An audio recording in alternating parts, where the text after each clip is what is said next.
এই দুনিয়াতে কেউই থাকবে না, সবাইকে একদিন চলে যাওয়া লাগবে। চলে যাওয়ার আগেই আল্লাহ তাআলাকে রাজি এবং খুশি করে। আসলে মানুষ আল্লাহ তাআলা সৃষ্টি করেছেন। আল্লাহ তাআলা কোরআনে বলেন, ওয়া মা খালাকাতুল জিন্না ওয়াল ইনসা ইল্লা লিয়াবুদুন।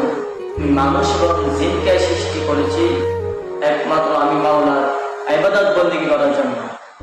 কিন্তু আজকে দেখা যায় মানুষগুলা আমাদের নাই। বাজারের মধ্যে মানুষ পাওয়া যায়, লঞ্চের মধ্যে মানুষ পাওয়া যায়, গাড়ির মধ্যে মানুষ পাওয়া যায়। আফসোসের বিষয় কিন্তু মসজিদে মুসল্লি পাওয়া যায়। কেন? আল্লাহ তাআলাকে শেষ জায়গার মতো তোমার কি তৌফিক নাই? আল্লাহকে সেই তৌফিক দেওয়ার নাই? প্রত্যেক মুসলমানদের উপর ফরজ পাঁচ ওয়াক্ত নামাজ আদায় করা। কিন্তু আজকে কোথায় মানুষগুলো আল্লাহ তাআলাকে ভুলিয়া গিয়া যত কুসংস্কার কাজ আছে ওই কাজের মধ্যে লিপ্ত। প্রত্যেকটা সময় মূল্য আল্লাহ তাআলার কাছে দিতে হবে। প্রত্যেকটা সেকেন্ডের মূল্য আল্লাহ তাআলার কাছে দিতে হবে। একটা সেকেন্ড চলে গেলে ওই সেকেন্ডটা পুনরায় ফিরে আনার তৌফিক তোমার নাই। এক সেকেন্ড চলে গেছে, জীবন থেকে এক সেকেন্ড বের হয়ে গেছে, একটা দিন চলে গেছে, একটা মাস চলে গেছে, একটা বছর চলে গেছে।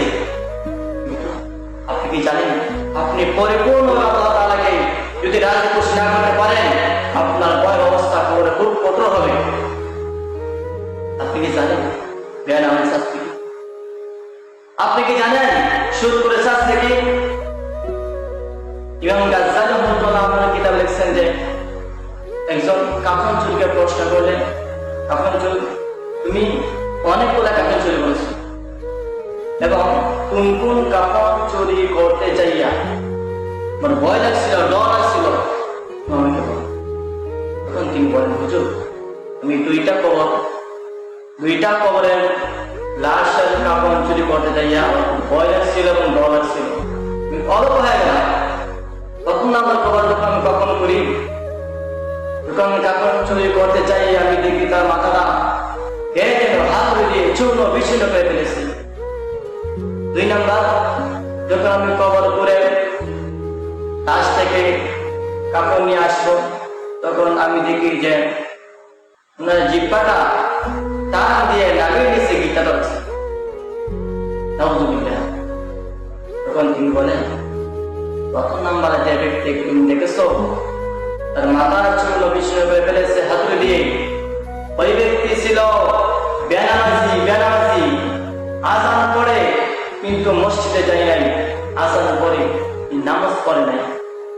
2 নাম্বার ব্যক্তিকে তিনি বললেন যে ওই ব্যক্তি সুদখোর, ঘুষখোর, দুনিয়া থাকা অবস্থায় দুনিয়ার মধ্যে দুনিয়ার লোভ লালসের মধ্যে পড়িয়া আল্লাহ তাআলাকে ভুলে গেছে। তার জন্য কবরের মধ্যে আযাব। সুতরাং প্রত্যেক মুসলমানের উচিত যে আল্লাহ তাআলাকে স্মরণ করা, আল্লাহ তাআলার জিকির করা, নামাজ পড়া, রোজা রাখা। প্রত্যেক মুসলমানের উপর ফরজ কাজ করতে হবে, না হয় অন্ধকার কবরে সবাইকে যাওয়া হবে। আল্লাহ তাআলা সবাইকে সর্ব নামাজ ফরজ করে দিয়েছে। আজকে দেখা যায় মসজিদে পাওয়া যায়, প্রত্যেকটা সেক্টরে নামাজ পাওয়া যায়, মসজিদে পাওয়া যায় না।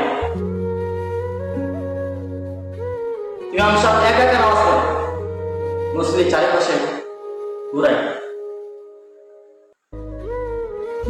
প্রত্যেকটা মানুষ মোবাইলের মধ্যে ঘন্টার পর ঘন্টা সময় দেওয়া না, সমস্যা কি? আল্লাহ তাআলা যখন নামাজের দিকে আহ্বান করে, যান না, নামাজ আদায় করেন না, নামাজ পড়েন না, দেখেন নাকি শান্তি লাগে। আজকে মানুষ নাই, মানুষ জানোয়ার হয়ে গেছে। মানুষকে খুন করে ফেলে, কেন? এই অবস্থা কেন? সবার উচিত আল্লাহ তাআলাকে ভয় করা, রাসূলের সুন্নাহ মতো চলা, রাসূলের আদেশ পালন করা। আজকে দেখা যায় মানুষ গুমরাহি করে। প্রত্যেকটা মানুষ যে লেভেলে আছে সবটি ধ্বংসের পথে। যারা আল্লাহ তাআলার আদেশ মান্য করবে না, আল্লাহ তাআলা কোরআনের মধ্যে 82 বার নামাজ পড়তে আজকে দেখা যায় মানুষগুলা নামাজের আশপাশে আল্লাহ কি চাই না তোমার কাছ থেকে একটা সেজদা দেবে? আল্লাহ কি চাই না তোমাকে আল্লাহ তাআলাকে সেজদা করো? আল্লাহ তাআলা এত সুন্দর করে মানুষ বানাইছে, হাত পা চক্ষু, শোনার জন্য কান দিয়েছে, দেখার জন্য চক্ষু দিয়েছে, হাঁটার জন্য পা দিয়েছেন। আর আপনি ডাইনে মানে চাই দেখেন না, অনেকে পা, অনেকে হাত, অনেকে চোখ নাই, প্রতিবন্ধী আশ্রয় নাই, পাওয়া যায়। আল্লাহ তাআলা আপনাকে মায়া করেছে, দয়া করেছে। আরে অনেক মানুষ দুনিয়ার মধ্যে আসার পূর্বেই মারা যায়, অনেক মানুষ দুনিয়াতে আসার পূর্বেই মানুষ মারা যায়, অনেক মানুষ রাস্তায় মারা যায়, অনেক মানুষ গাড়ি অ্যাক্সিডেন্ট করে মারা যায়, বাজারে মারা যায়, লঞ্চ ডুবে মারা যায়, অনেক মানুষের ক্যান্সার, প্যারালাইসিস, কত ধরনের রোগ।